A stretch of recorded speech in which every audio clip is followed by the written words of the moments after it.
One of the suspects in Foolio's murder just dropped a straight-up bombshell in a viral jail call.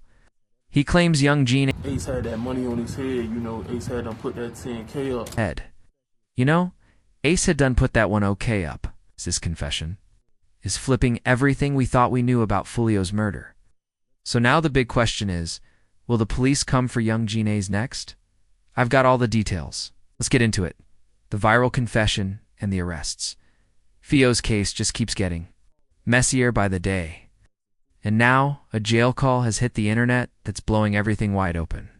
The call allegedly comes from one of the suspects in Foolio's murder. And in it, he drops some wild revelations that have everybody talking. From behind bars, the suspect directly links the hit to Yungeen Ace. And he doesn't hold back. Names breaks it all down and says Ace was the one who put it all in motion. Some folks are still debating whether the audio is real. But let's be honest, Ace's name has been floating in these streets for a while now, especially when it comes to rumors about putting a bag on Foolio. Matter of fact, go back to summer 2024. Hey, on everything I love, bro. On the dead homies, bro, I put it on everything, on my soul, on my kids. I'm the one that smacked Foolio that night when he got dropped at his birthday celebration, bro. He pulled low, voice cold and serious, and drops a confession that shook the whole drill scene like an earthquake. Hey, on everything I love, bro. On the dead. It was money on his head, you feel me? I rock with Ace and them boys, you feel me? ATK, you feel me? I be in Jacksonville heavy, you feel me? If you know, you know. When he got dropped at his birthday celebration. Bro, the homeboy was swearing on everything sacred in these trenches. But what came next would implicate one of Jacksonville's biggest rap stars. In ways that nobody in the game saw coming. No cap. It was money on his head, you feel me? Rock with Ace and them boys, you feel me? But yeah, you feel me? I did that, you feel me? I handled that because, Ace had that money on his head, Ace had done put that 10K up, told me to slide, told me to smack fool because, he got tired of that running his mouth playing all the time, you feel me? With the squad. But Brew wasn't done dropping bombshells on these. The most explosive revelation was yet to come. And when it hit, it would send shockwaves through every corner of the rap game. Straight facts. But yeah, you feel me? I did that, you feel me? I handled that because Ace had that money on his head. Ace had done put that 10,000 up. Told me to slide. Told me to smack fool. You know what I'm saying? Like, don't give a fuck, bro. Like, about that money, anybody could get it, you feel me? And, Foolio had it coming to him, so, I don't really feel sorry, you feel me? Up as a bounty on Foolio's head. This wasn't just street rumors or social media cap anymore. This was someone claiming direct knowledge, direct involvement, direct payment from one of Jacksonville's most prominent rappers. The weight of these accusations was straight devastating, especially coming from someone who seemed to have that inside knowledge of how ATK really moved in these streets. But what made this confession even more bone-chilling was the complete lack of remorse in this killer's voice for real. You know what I'm saying?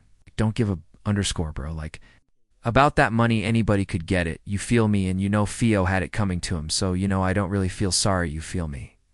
The timing of this confession couldn't have been more significant at the time. By July 2024, the feds had already swept up 3 suspects in connection with Foolio's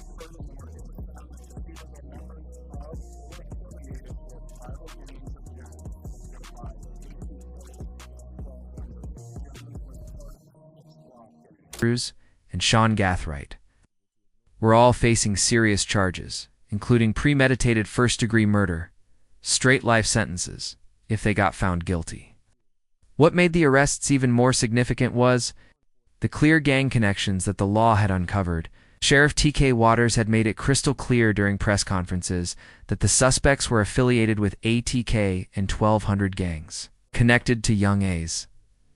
This wasn't random violence. This was organized, calculated.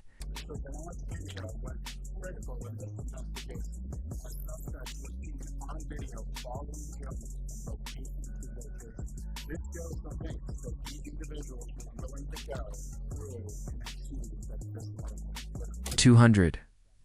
Jones was part of the block. The web of connections was becoming impossible to ignore. Straight up, Foolio's 6-block gang versus 8K and 1,200. This was the same territorial warfare that had been playing out in Jacksonville for years. claiming lives and destroying families. Still, law enforcement wasn't just leaning on confessions and viral clips to make their case. The investigation had been thorough and methodical, as underscored using surveillance footage, license plate readers, and phone logs to track the suspect's movements. The level of planning that investigators uncovered was truly alarming, showing these killers had put in serious work.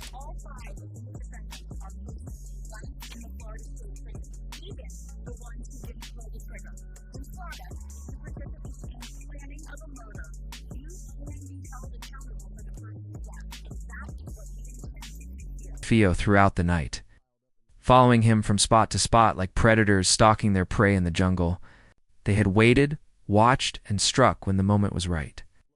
It was the kind of premeditation that spoke to a level of organization and determination that went far beyond typical street beef. This was military-style execution. As the investigation progressed, more arrests followed, like dominoes falling. Rashad Murphy was arrested in July 2024 after a standoff with the police, and Dave Murphy was finally caught slipping on January 6, 2025 after months on the run from the law. All 5 suspects now face life in the pen, with Davian Murphy potentially facing the death penalty. That's how serious this got. The message from law enforcement was crystal clear as glass. This wasn't going to be swept under the rug or treated as just another street incident in the hood. All 5 of these defendants are facing life in the Florida State Prison. Even the ones who didn't pull the trigger in Florida, if you participate in the planning of a murder, you can be held accountable for the person's death. And that is what we intend to do here. But even as the arrest piled up and the legal wheels started turning, questions still lingered about that masked man's confession. The clip went viral, no doubt, but his identity stayed hidden. And as explosive as his claims about Yungeen Ace were, none of it ever tied back to official charges. But now, with this new jail call hitting the internet, everything feels different. Because it's not just one clip anymore. It's 2 voices, 2 confessions pointing in the same direction. And that direction leads straight to Yungeen Ace. So, let's rewind to the night it all went down, because his name, it's all over it. The night everything changed in the aftermath. June 23, 2024, was supposed to be a celebration. Real deal. Foolio, Charles Jones, to his family, was turning 26. And like any young man who had made it out of the trenches and found success in the rap game, he wanted to party hard and live it up. But in the deadly chess game of Jacksonville's street politics, celebrations could quickly turn into funeral arrangements. And birthday parties could become crime scenes with yellow tape. What happened that night in Tampa would become one of the most shocking and tragic events in recent rap history. Straight facts: the night started innocent enough. No underscore. Foolio and his squad had initially been celebrating at an Airbnb, but got kicked out for having too many people in the spot. It was a simple logistical issue that forced them to relocate their celebration to the holiday in Tampa North, near the University of South Florida. In hindsight, that decision to switch locations would prove to be fatal. Not because of anything Foolio did wrong, but because predators had been tracking his every move throughout the night like hunters in the wild. The level of surveillance That these killers had maintained was like dropping this sheet the same day he died is crazy work. They had followed Foolio from location to location, demonstrating the lengths they were willing to go to ensure that this murder would occur. This wasn't a crime of opportunity. This was a coordinated assassination that had been planned with military precision, showing these killers had put in serious work to get their target. The celebration came to a brutal end in a hail of gunfire. Masked gunmen opened fire in the hotel parking lot, unleashing dozens of rounds at Foolio's vehicle. That's sad, twin. I ain't gonna lie, bro. Y'all boys in the street, y'all didn't leave the streets alone, twin. I'll condone and shit like that. But y'all just gotta stay. Y'all gotta. But survived the attack. The 26-year-old rapper, who had survived multiple previous attempts on his life, had finally run out of luck in these unforgiving streets. It's so funny because we were cool and shit. I was just talking to him and I was like, bruh, you gotta stay out of the way. You know when they love you out here, I fuck with you real shit. The vicious intensity of the attack. This wasn't a warning shot or an intimidation tactic. This was an execution carried out with the kind of overwhelming firepower that left no room for survival. It's just bodies and blood. But even before the police had finished processing the crime scene, the reaction from the rap world was already beginning to unfold like wildfire. And nowhere was that reaction more controversial than from Yungeen Ace himself, showing his true colors. Within hours of Foolio's death being confirmed, Yungeen Ace released a diss track called Do It. The timing was beyond disrespectful. Here was a man who would later claim to be saddened by Foolio's death, yet he was dropping music that many interpreted as celebrating it before the body was even cold in the morgue. The lyrics hit like sledgehammers to the dome. Any day this week, I bet I come up missing, and an asterisk, asterisk, asterisk, trying, and got to be dying. And the fan reaction was immediate and visceral, with social media comments like dropping diss tracks the same. Day he died is crazy work, capturing the disgust that many felt at the apparent insensitivity and pure disrespect. But Yungeen Ace wasn't done with the disrespect. Straight up, days later, he released another diss track called Game Over, continuing to target Foolio, even though Foolio was still alive. The message seemed clear as day. Even in death, the beef would continue, and there was no peace in these streets. However, nearly a month later, when the heat from the viral confession video was reaching its peak, Yungeen Ace's tone would dramatically shift like a snake changing skin. That sad TWI, ain't going to lie, bro. Y'all boys in the street, y'all. Didn't leave the streets alone, man. Y'all could like that. But y'all just gotta stay. Y'all got to. Here was the same dude who had dropped diss tracks within days of Foolio's death, now claiming to be saddened by it and distancing himself from violence. Even more surprisingly, he claimed they had been on good terms. So funny, 'cause we were. Cool and I was just talking to him, and I was like, bro, you gotta stay out of the way. You know when they love you out here.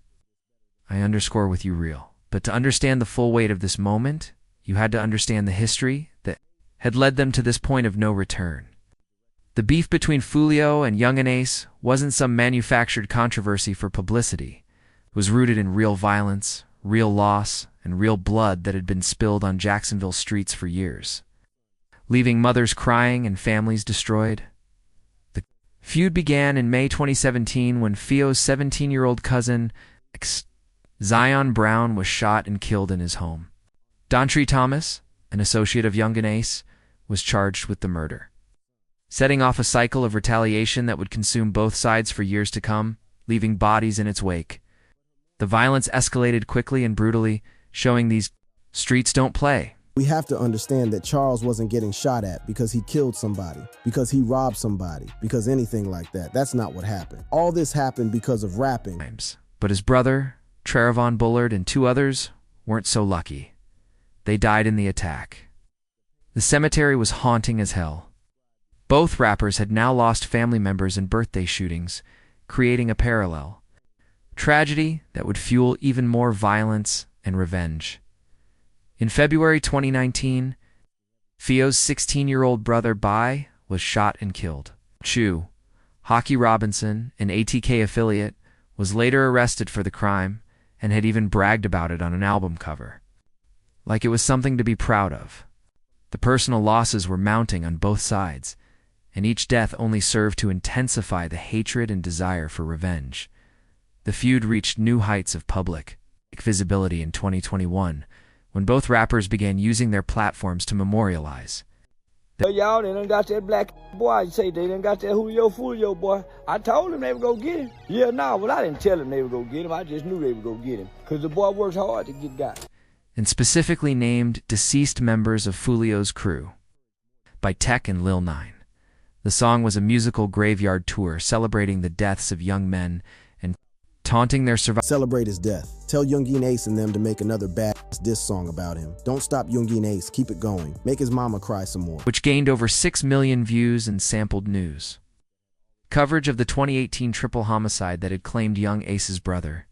The back and Remember, he created this atmosphere for this to happen to him because he was really hurting people, physically, emotionally. Ammunition in an arms race of disrespect that knew no bounds. But while the rappers were trading bars and building their careers, on the bodies of the dead, the real victims were the families left behind to pick up the pieces. No one understood this better than Foolio's mother, Sandria's Mays, who had been watching her son's rise to fame with growing terror in her heart. Mays had been shot 8 times herself in an incident she directly linked to her son's rapping career. The attack on a mother, a civilian who had no involvement in street activities, showed just how far the violence had spiraled out of control. After surviving her own near-death experience, she pleaded with her son to stop rapping. But he continued, driven by passion and perhaps a sense that he was too deep in the game to turn back. When the news of her son's death reached her, Ma's grief was profound and public, touching hearts across the world. On June 25, 2024, she shared an emotional Instagram post mourning her son, captioned "R.I.P. son, Charles Jones, to Fio." The real-life story documentary coming soon? But her mourning was tinged with anger and a desire to set the record straight about who her son really was. We have to understand that Charles wasn't getting shot at because he killed somebody, because he robbed somebody, because ... Anything like that? That's not what happened. All this happened because of rapping, she told reporters, making it clear that her son wasn't a criminal. He was an artist whose music had made him a target in these deadly streets. It's the pain in her. The voice was unmistakable as she described the ongoing harassment and violence that had plagued their family. After she was shot 8 times at close range, Ace asked her son to stop rapping. But he couldn't or wouldn't step away from the career that had given him purpose and success, even if it meant risking everything. Following the arrests of the suspects on July 29, 2024, Mays attended the press conference expressing relief and saying, "I am very relieved," but also pleading for an end to the cycle of violence that had claimed her son and destroyed so many other families. Meanwhile, from the sidelines, controversial figure Charleston White was adding his own inflammatory commentary to the tragedy, with no filter whatsoever. White, known for his provocative takes on hip-hop culture and street violence, wasted no time in delivering his characteristically harsh assessment of Foolio's death with zero sympathy. Tell y'all they done got that black boy. I say they done got that Foolio boy. Told them they were going to get him, yeah. No, but I didn't tell them they were going to get him. I just knew they were going to get him because the boy works hard to get got. But White wasn't content to simply comment on Foolio's death. He actively encouraged more disrespect and violence. In August 2024, he suggested that Yungeen Ace should continue making diss songs about Foolio, saying, "Celebrate his death. Tell Yungeen Ace and them to make another bad diss song about him. Don't stop Yungeen Ace. Keep it going. Make his mama cry." Some more. Here was someone actively encouraging the continuation of a feud that had already claimed multiple lives, including that of a young father and son. White's justification was that, remember, he created this atmosphere for this to happen. To him, because he was really hurting people physically, emotionally, but his words only served to pour gasoline on an already raging fire that was consuming the community. As the summer of 2024 wore on and the investigation continued, the rap world found itself grappling with questions that went far beyond who pulled the trigger that night in Tampa. The viral confession had implicated one of Jacksonville's biggest stars. But the authorities remained focused on the 5 suspects they had in custody. The contradiction between Yungeen Ace's public statements and his actions in the immediate aftermath of Foolio's death raised uncomfortable questions about the nature of grief, guilt, and responsibility in the drill rap scene. And through it all, families continued to mourn. Mothers continued to bury their children, and the cycle of violence showed no signs of stopping, leaving more pain in its wake. The legal reckoning and unresolved questions.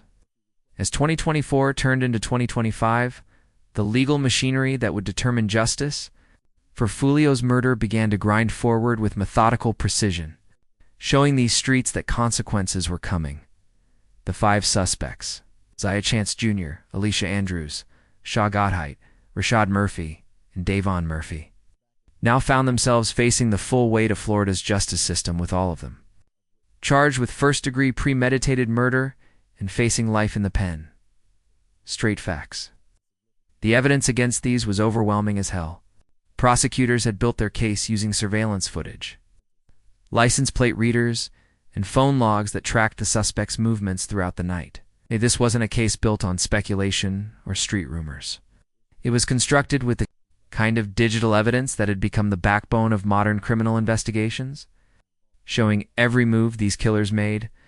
The details that emerged during the legal proceedings painted a picture of cold, calculated planning that went far beyond typical street beef. The suspects had allegedly traveled from Jacksonville to Tampa the day before the killing, with Chance and Andrews tracking few to multiple locations before the final attack at the hotel parking lot. The level of surveillance and coordination suggested an operation that had been planned with military-style precision, showing these wasn't no spur-of-a-moment street. Perhaps the most damning evidence came from the suspects themselves, snitching on their own operation. Alicia Andrews admitted to letting the other suspects use her phone, but claimed she didn't know their plan to kill Foolio. Sean Gathite was accused of moving bags filled with weapons to his mother,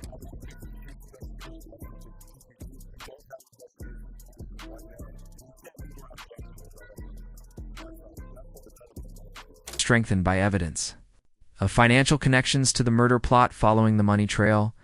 Cash App records showed that on June 22, 2024, at 1:45 a.m., the Saturday before the murder and before they left Jacksonville for Tampa, Isaiah Chance received a $390 transfer from an account belonging to Jay Breezy, the rapper name of Jacory Rivers. Within minutes of receiving this bread, charge was made for the Airbnb in the amount of $3,616, showing this was all planned out.